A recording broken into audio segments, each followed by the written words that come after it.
Welcome back to my channel, and thank you so much for keeping on with watching my videos. It really does keep me going and motivated to make more videos around different kind of wellness, lifestyle, and faith topics. So interesting story. This week I had met a very vibrant lady who I didn't know actually follows my channels, and I had never spoken to her. It was in the waiting room of Kansanshi Mine Hospital, and pretty much she was like, you haven't dropped a video in a while, please give us more content. I enjoy watching your videos and I watch all your videos. I was just like, wow, like, sometimes you may feel as though maybe like, are people really watching or tuning in? And when you bump into like a stranger who tells you something like that, like, it's very like motivating to keep going. So thank you for everyone that tunes in and watches. Yeah, so let's jump right into today's video. So today, I want to talk about kind of finding balance. A few people have asked me to kind of do a video around this, or some people have said, how do you juggle kind of like being a mom, wife, a working woman, running your foundation, and finding time to even do like other things outside of that you enjoy. So I want to talk about my personal experience, what I do to kind of find balance. Please just note that it's not always balanced, or it's not always rosy, but I do try my best to kind of find balance. So yeah, that's what this video is going to be about, how I kind of balance these different aspects of my life, how I give attention to different areas that matter, and yeah, just how I juggle everything. Yeah. So to begin with, I'm gonna say first and foremost, what mainly keeps me centered is my faith. I cannot stress that enough. As I have said on this channel, and many of you know, I am a Christian, born again believer, and what really keeps me centered is my faith in Jesus Christ. Every single day I do start my day with prayer, and I do feel it. If the few times in a year where I may not start my day with prayer, I will feel it. Like, I'll feel it during the day, and as soon as I start my day, things will I just won't be feeling great in my spirit, and I will eventually find a space to just pray, even if it's a quick prayer or in my heart. But prayer, I always start my day with prayer and reading my Bible. If I'm not able to read my Bible as soon as I start my day, I will find some time in the morning, maybe if I take a little break from my work during my work hours, to do a little bit of quiet time, or if it's on the weekend, it's easier for me to find some space to do quiet time. So firstly, I have to get grounded as I start my day. So prayer, reading the Bible, connecting with God. And I find that this really works well for me at 5 a.m., which when I wake up at 5 a.m., before anyone else in the house wakes up, I take time out to just connect with God, reflect, pray about the day, commit the day into God's hands, and that kind of sets the tone for my day. And with that, my day flows much smoother. So my faith is the main thing that keeps me grounded. On top of that, I would say there is a lot of areas in my life that need a lot of my attention. And it's always difficult to give each area 100% of myself. So I have kind of learned how to prioritize different areas at different times. And planning for me has been really key in this kind of like season of my life. So basically, with two little kiddies, with my daughter Lisa being 4.5, Luca being 1 year and 4 months, they both need a lot of attention. My work is very demanding, so that needs a lot of my attention. The foundation, we do a mentorship program, which I have spoken about in another video talking about my Stussy Foundation. So we do a mentorship program with different orphanages each year. We're yet to start our one this year, which will be starting soon in April, but that does require a lot of pre-planning for the kids, a lot of planning with the speakers goes into that, so that requires a lot of my attention. And then also, most importantly, my number one ministry is also my family and my marriage. That also requires a lot of attention. Then on top of that, of course, taking care of myself, because I cannot, give from an empty cup. So I have to fill myself constantly, and finding gaps for myself in the craziness of all that I have mentioned can be pretty crazy. But I have kind of learned to really prioritize myself, and that's one thing I don't play with. Like, I do prioritize my self-care, I prioritize my time to exercise, and I will get into how I do that. So firstly, when it comes to I'll talk about the kids. So when it comes to the kids and them needing a lot of attention, I ensure that I'm very intentional about the time I spend with them.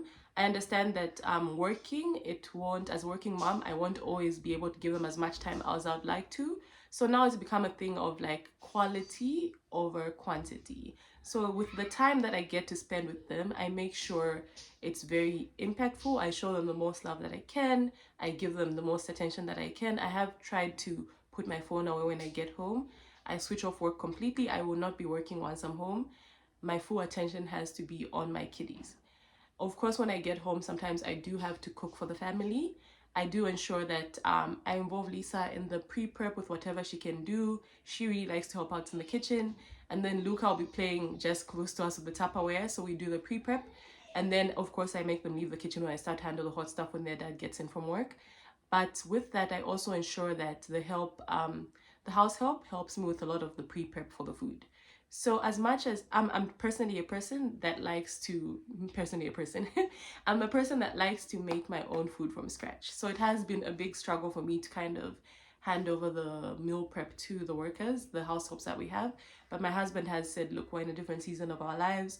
We have to get as much help as possible, which I agree with. But sometimes I just really want to feel like I've made the entire meal for my family. So that's where the struggle comes in quite a lot for me. But I have learned to delegate, show them how I like my food to be made. And they pretty much just do, you know, the cutting up of what needs to be cut up, tomatoes, onions, whatever can be pre-done. And then I come and finish up and zhuzh it up when I'm done with work. So that does save me a lot of time. So with the kids, it's intentionality. When I get home, I try to put all my attention on them. So we have developed a routine of at least 3 times a week. We do a walk together right when I get off work. We do a walk with our little dog. We do a walk and they really enjoy that. Or we just kind of like play with the ball on the lawn, on the grass, or we just kind of play a game outside. Just something that, you know, helps them feel like I'm present and I show them as much love as I can and involve them in as many things as I can. So that's how I handle showing attention to the kids. And those little moments really do mean a lot to them. You'll be surprised. Other thing that has helped me have time for the other aspects of my life is getting very reliable help. So what we've done is I have someone who's dedicated to just watching the kiddies, who's the nanny, and then I've got a house help who does the rest of the housework, be laundry, cleaning, cooking of lunch. Dinner I'll do myself, cooking of lunch, and kind of breakfast for the kids as well. So I know most of moms can relate that having house help drama, having house helps quitting often, and having to recruit new ones is a whole like draining process. So for me, it was very important that I really, really prayed that God would give us reliable house helps, and He really has shown up in that area. I've had both of my helpers for the one that is the house help, I've had for over a year. She's very reliable, and then the nanny that watches the kids, she's been working for me since I moved to Solwezi. So even before I married my husband, when I was still dating my husband, before we even got engaged, she was working for me. When I had Lisa, she started taking care of Lisa and she was great with Lisa. So after Lisa turned 2, she left for a little while to kind of go and pursue her own endeavors. And when we had Luca, I had to get her back. So, you know, we had to get her back, offer really good conditions because she's really good with the kids and she's very reliable as well. So the two of them are a great team and we ensure that we take really good care of our workers. My kids are crying outside. Anyways, we ensure that we take really good care of our workers so that they stay with us for a long time. So it's really important that you invest in really good house help.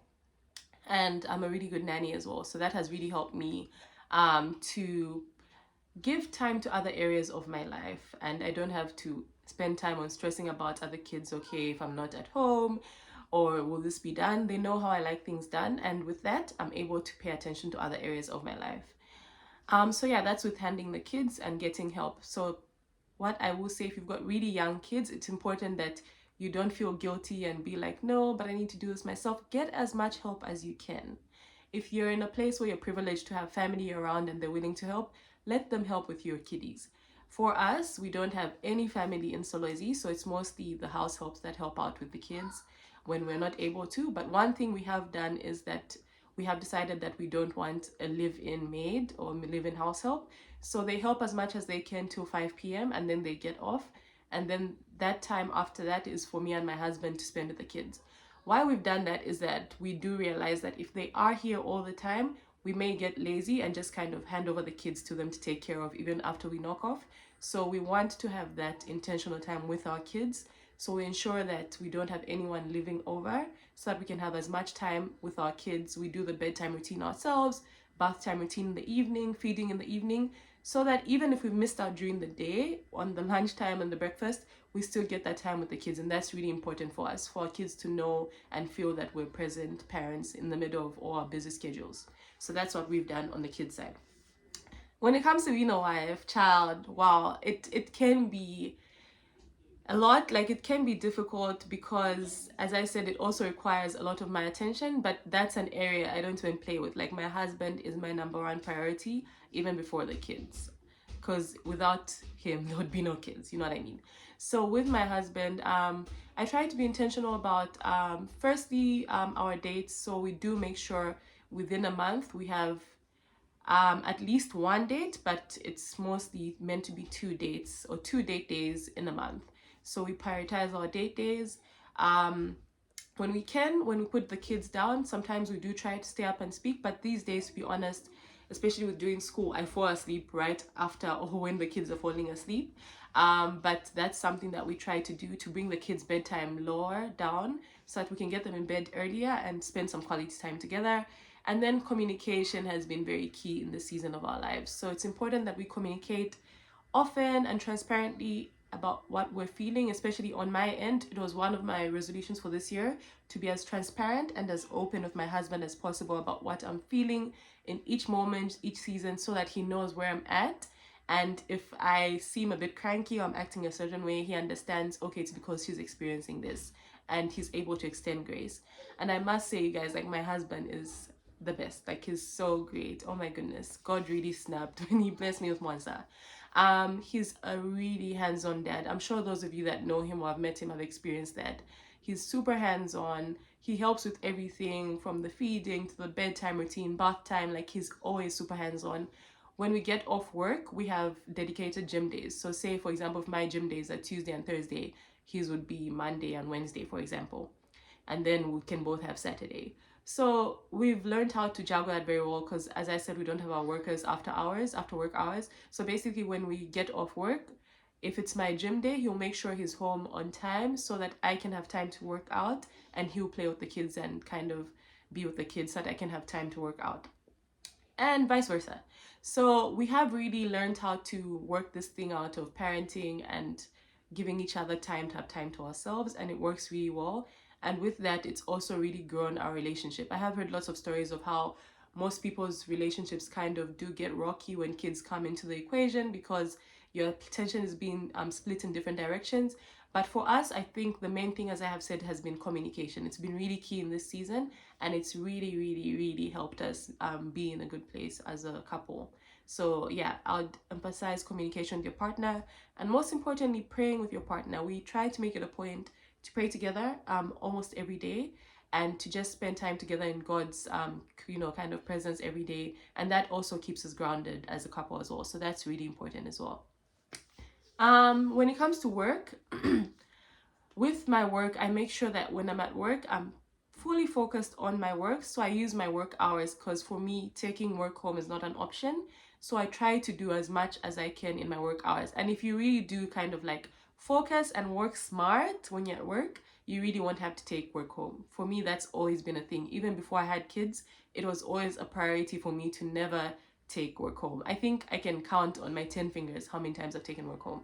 I really do try to do all my work during my work hours, and when I get home, that's my home time. I switch off. And for your mental health, that's also really important, that you don't keep taking work home, because you will get stressed. So that's also how I handle my stress levels and my mental health, is that I try to do all my work at work and not take work home. And that's really helped a lot.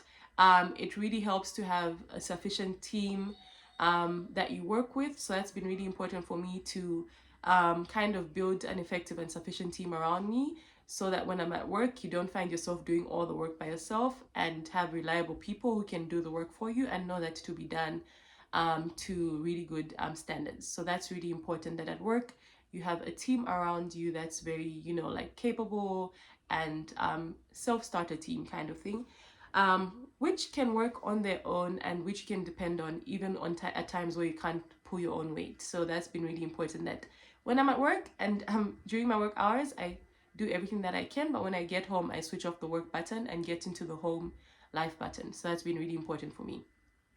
In prioritizing my mental health, as I said, I do make sure that I spend a lot of time that I can to myself. So on self-care, very heavy on the self-care, heavy on my own personal quiet time, and exercise.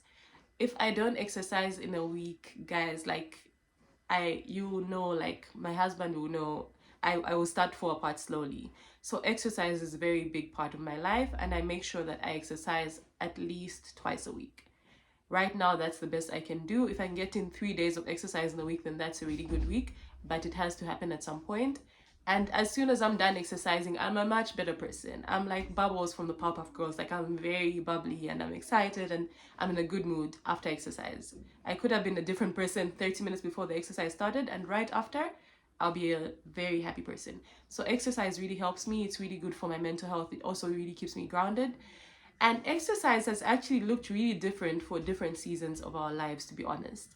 When we were preparing for our wedding and just after we got married, we were able to work out even almost every day of the week. We could go to the gym anytime after work. We could work out at any time on weekends. That right now is not possible. So pre-marriage and just after getting married, it was easy to find time to exercise because of course there were no little minions needing our attention. When I was pregnant, of course, I had to slow down because I was tired all the time. What worked for me in that season was swimming. If you are pregnant or when you do get pregnant, guys, this is for the women, of course, swimming is amazing. It works all your body muscles and it's a safe place. You're guaranteed not to get injured in the pool as opposed to ground exercise when you're pregnant. So I'd advise swimming when you are pregnant. It's really good for you. Just a few strokes and laps across the pool would make a big difference for you. So swimming really helped me when I was pregnant. When I had Lisa, it changed. I wasn't able to work out as much like every day as I was pre-Lisa. But I was able to squeeze in at least 2 times a week. As I said, me and my husband have kind of a schedule that we work with. And then with Luca, it's gotten busier. So with the 2 kids now, it's gotten much busier. But what we do now is that we just had to have for me, I have to exercise much more at home now. So I have to do more home workouts. So it could be when I wake up early in the morning, follow a YouTube aerobics video, or after work, exercise outside on the veranda. So it's changed in every season of our lives, and you have to keep readjusting with every season. When the kids are slightly older, I'll probably be able to get back into the gym. But for now, as much as I would like to attend exercise classes at the gym or exercise in the gym, I'm not able to as often. I can once in a while on weekends, but right now, home exercises work best for me. So as well, when it comes to balancing different seasons of your life, it's important that you keep readjusting. What worked for you in the previous season might not work in the next season, and that's really important that you keep that in mind and you don't just give up and be like, what am I gonna do now? I can't go to the gym, I'm not gonna exercise. You have to exercise, you have to take care of yourself. So you have to find out what works best for you in that season and readjust accordingly and as quickly as possible. A very important rule for me in life is that when change happens, you readjust very quickly. And with that, you won't really feel the impact of the new season. So it's very important for me to develop new habits in each season that work for that particular season. So that's what I can say about taking care of myself and my mental health.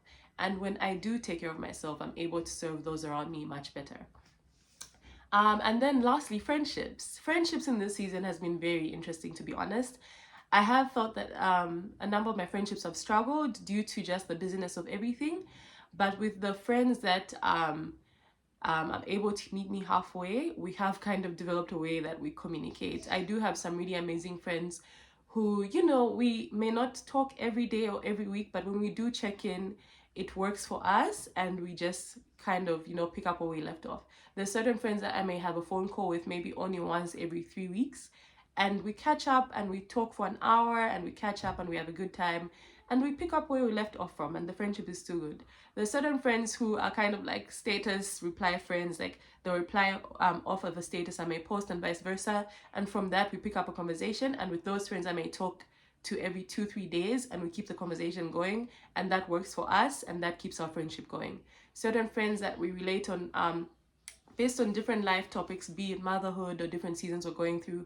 And we talk about that, catch up when we can, and we know things are all good. And then there's other certain friends who may be with me here in Solwezi physically, who have really shown up for me in this season and have been intentional about spending time with me and us creating time, spend time together.